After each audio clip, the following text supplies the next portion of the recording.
Hi, I'm Peter Sullivan, and this is my friend Mark, and we're going to talk about the Autism One conference this year and the Clear Space tent that we set up at the conference.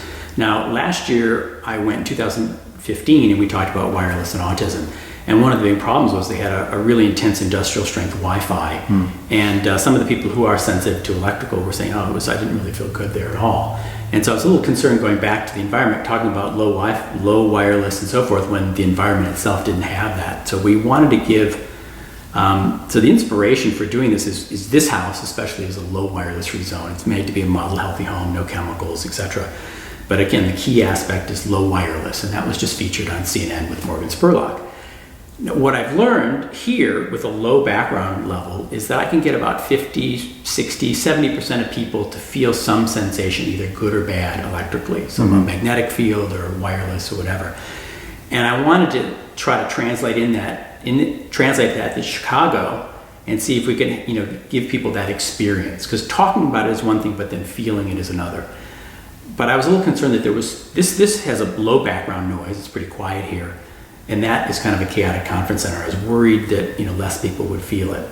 Now, you were the person helping mostly. You came to Chicago with us, and really appreciate that. And you were the one really tending the booth and ushering people in and out and hearing all the comments. Yes. And so what did end up actually happening? What actually happened was, the first thing was learning how to language what this actually was, because there were so many vendors at the conference. People were like, well, what are you guys selling? Right. And so eventually it evolved to, we're offering you an experience. Right. And so it's inviting people into an EMF-free zone. Right. And as you mentioned, the hotel was like this blasting with Wi-Fi, so it was a pretty intense environment. Right. So we had a little bit of a firewall we asked people to turn off their cell phones and such, which for some people was a deal breaker. But we had these pouches for phones to go into. But then inviting people into this space, we had classical music playing, a very soothing environment.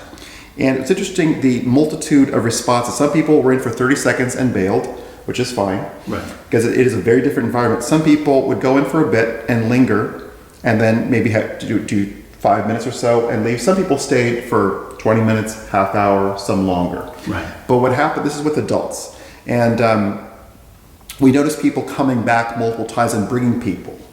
Right. So, and the comments that we got, primarily the word calm was used. People felt very centered and calm, and also people felt their bodies more engaged with feeling air feeling the atmosphere, right, more and more. But what was most significant was the response from autistic children and their families. Okay. What we noticed was that, one, it was kind of going into a tent. And then so going to a space from very bright to a little bit darker. So that kind of had was a factor for some kids. They would go in maybe for a little bit and then go out.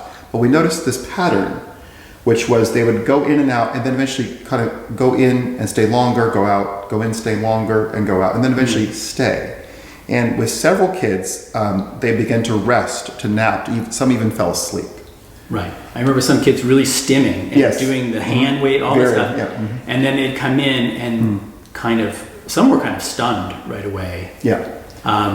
It was quite, the thing that was common and repeated was the kids going in who were on the spectrum were struck by the change of environment. They really, really felt it. They really felt it. It was night and day going from hotel to EMF free.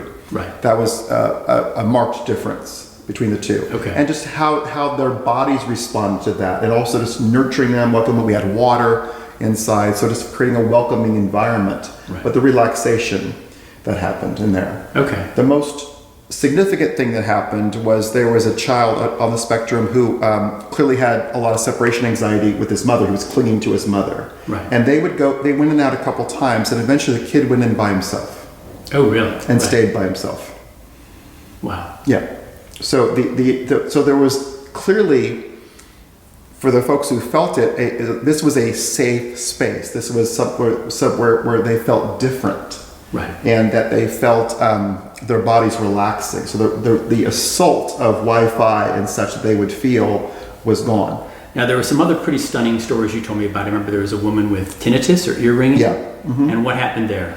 That prompt, that promptly went away. What was interesting is folks who had a physical condition that it almost immediately went away. Now the Tourette, there's a woman with Tourette's as well. Yes. So she was kind of, I don't know what they call the tics. She had some tics or something. She had a pretty pronounced tic, and she went in.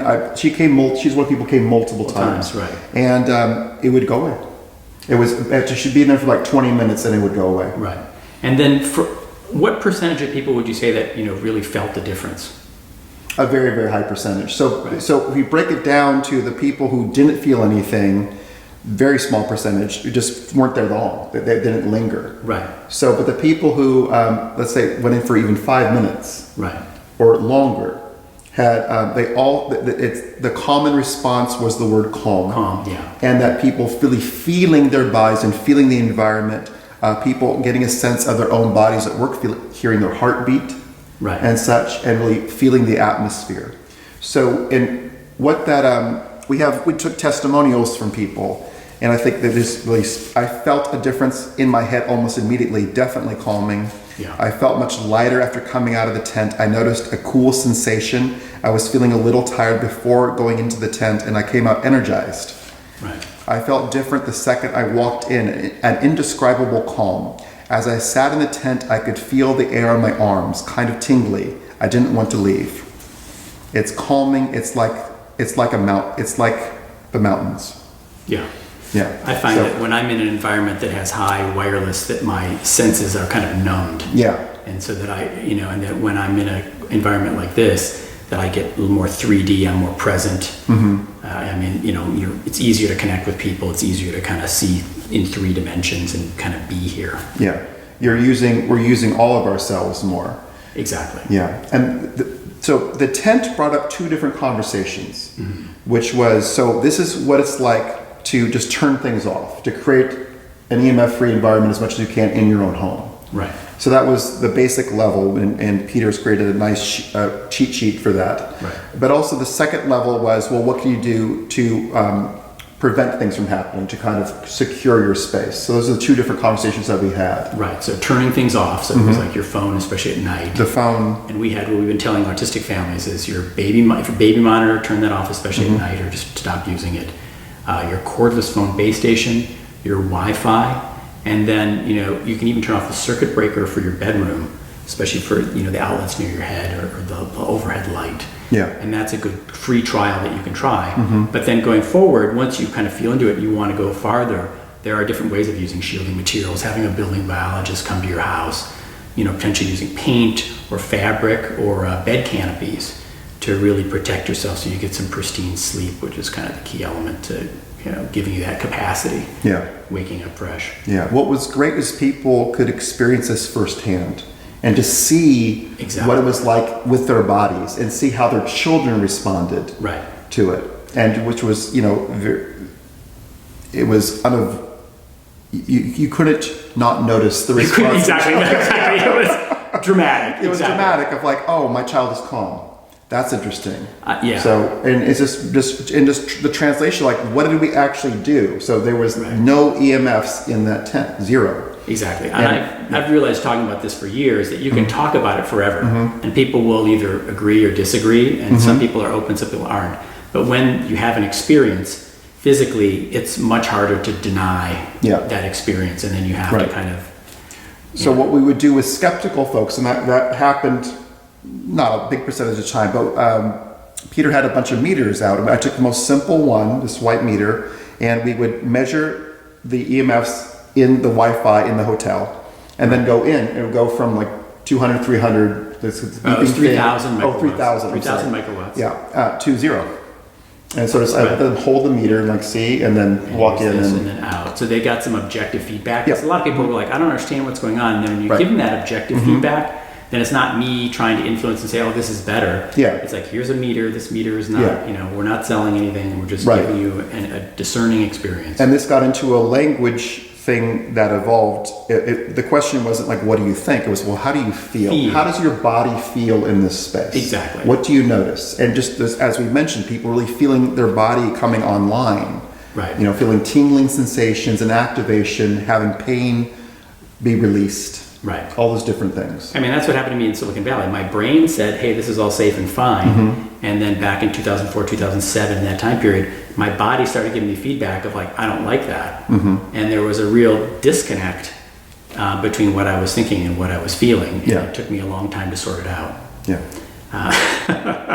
But here we are. And here we are. Yeah. All right. So I hope you have a chance to have some sort of experience like this if you come to Autism One again or play around with some of these wireless reduction techniques. And thanks for taking time to watch.